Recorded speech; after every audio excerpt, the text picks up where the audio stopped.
Kami juga yang berafiliasi ke Al-Qaeda ini juga dimusuhi oleh ISIS. Jadi yang pertama dijadikan musuh oleh ISIS itu justru jihadis atau teroris yang afiliasinya ke Al-Qaeda.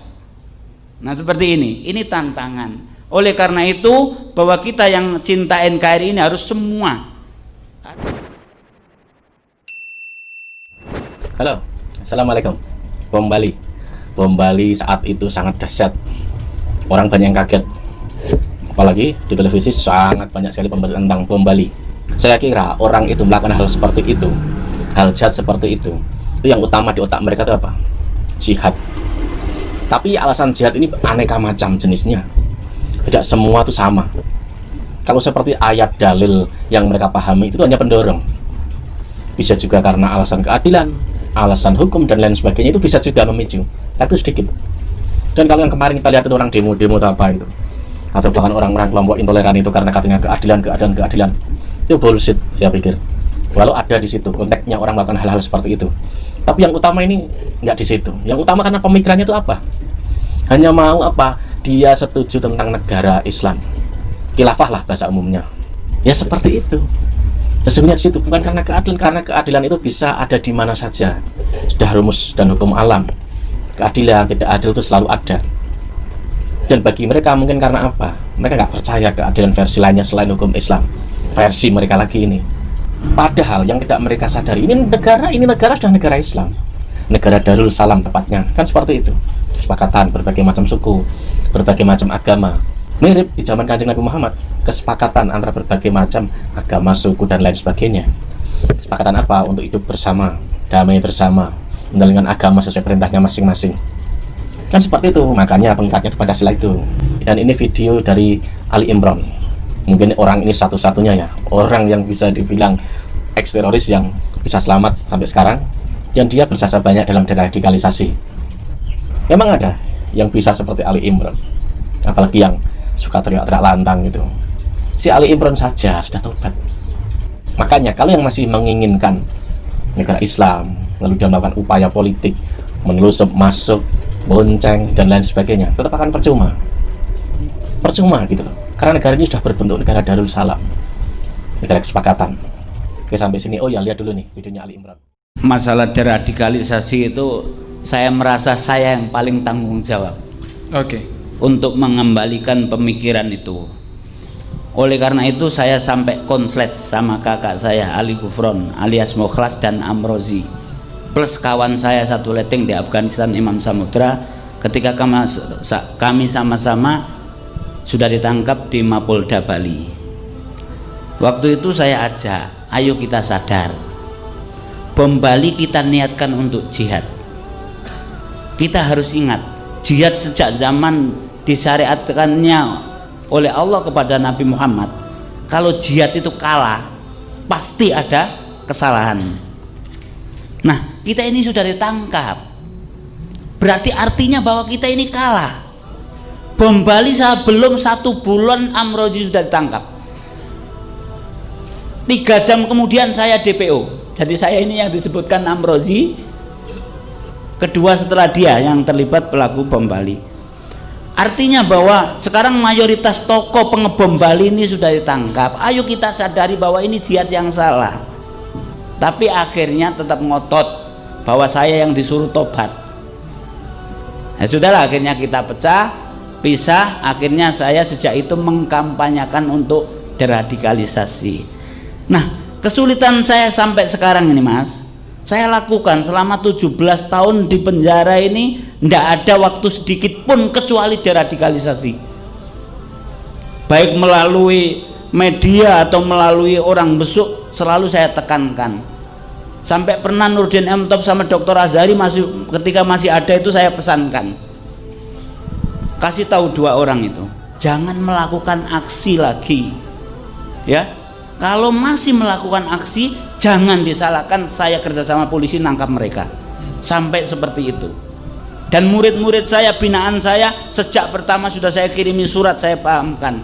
Alhamdulillah dari ratusan orang sampai sekarang nggak ada yang terlibat. Nah, ini permasalahannya. Nah, yang jadi ganjalan dalam deradikalisasi itu nyelenehnya beberapa tokoh, diantaranya masih nyeleneh bahwa terorisme di Indonesia ini adalah rekayasa atau konspirasi. Ini yang nyeleneh. Akhirnya sulit kita memahamkan ke masyarakat.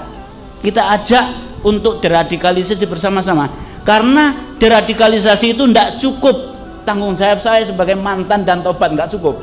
Tidak cukup BNPT, nggak cukup, tapi semua pihak harus. Karena namanya teroris, supaya nanti nggak bingung, saya sampaikan teroris sekarang ini ada dua kubu. Satu yaitu Al-Qaeda dan yang berafiliasi dengannya. Yang kedua ISIS dan berafiliasi dengannya. Masing-masing ini bermusuhan. Bermusuhan dua kubu ini kita harus bersyukur daripada bersatu. Kan gitu. Jadi supaya nanti tidak bingung, ada perbedaan. Nah, kami ini JI Darul Islam dan kawan-kawan ini afiliasinya tetap ke Al-Qaeda. Itu tadi supaya nggak bingung. Itu kami juga yang berafiliasi ke Al-Qaeda ini juga dimusuhi oleh ISIS. Jadi yang pertama dijadikan musuh oleh ISIS itu justru jihadis atau teroris yang afiliasinya ke Al-Qaeda. Nah seperti ini tantangan.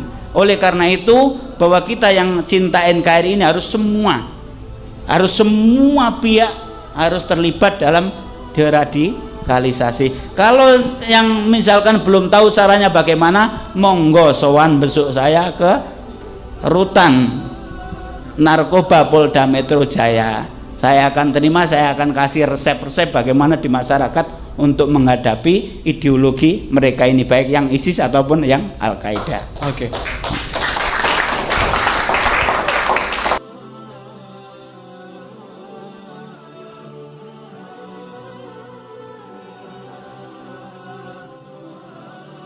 Bener.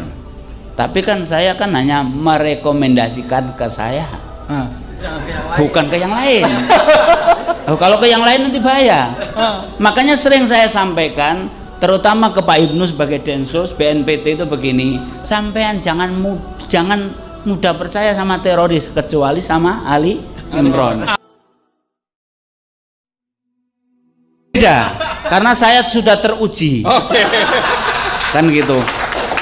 Teruji betul-betul meluruskan. Teruji betul-betul bahwa menyadari kesalahan. Itu. Dan itu Pak Ibnu dan kawan-kawan yang tahu bagaimana saya teruji kan. Nanti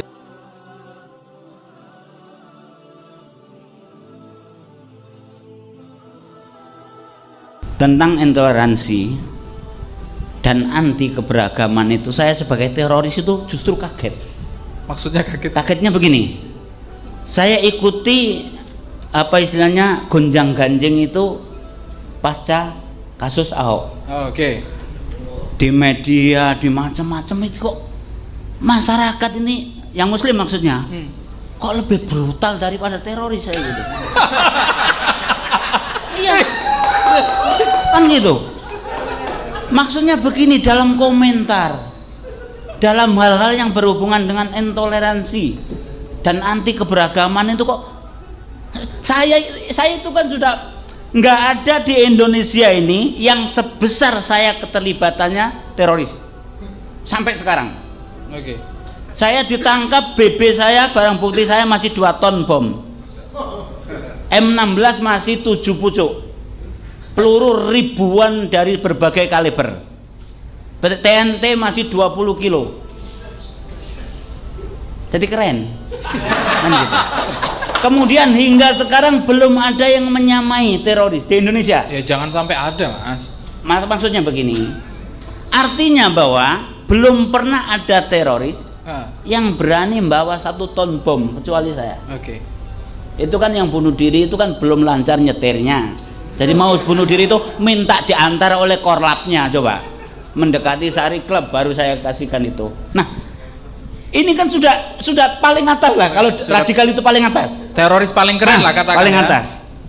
Tetapi ketika saya saksikan intoleransi kasus Ahok kemudian mendekati Pilpres yang kemarin itu, saya sampai gedek-gedek itu kok seperti itu kan gitu. Nah, Apakah ini yang harus kita luruskan? Masalah intoleransi dalam Islam ini adalah ajaran Islam. Toleransi itu ajaran Islam. Berarti kebalikannya, kalau intoleransi berarti bukan ajaran Islam. Toleransi adalah bagian daripada akhlak Islam. Kemudian yang kedua, kebinekaan atau keberagaman ini sunatullah. Hukum alam tidak bisa kita tolak dan tidak bisa kita tentang. Makanya pasti ada, ya, walaupun keberagaman ini masalah agama, ras, suku dan lain sebagainya tetap akan ada. Kalau kita menentang berarti kita menentang sunatullah. Kalau masalah radikalisme, tentunya teroris ini yang paling tinggi. Ya. Yang intoleransi, anti keberagaman itu masih di bawahnya. Tetapi kalau selama ini apa yang terjadi, yang kami lakukan itu tidak ada hubungannya dengan intoleransi. Karena kami menerima, kami sebagai teroris itu menerima, ya, ada toleransi. Tadi sudah saya sampaikan, kalau saya ini tidak menerima atau kami tidak menerima adanya keberagaman, tentunya banyak sekali yang sudah kita bom dan kita bunuh. Lihat intoleransi di negara kita ini kan gitu. Saya ini teroris kok melihat intoleransi sama anti keberagaman, saya kaget itu. Ini yang harus kita luruskan bersama-sama. Kan gitu. Terutama NU Nahdlatul Ulama ini saya akui. Jadi istilahnya saya terbantu benar deradikalisasi yang dilakukan oleh NU. Nah itu. Mudah-mudahan diikuti oleh organisasi dan kelompok-kelompok yang lain. Terima kasih.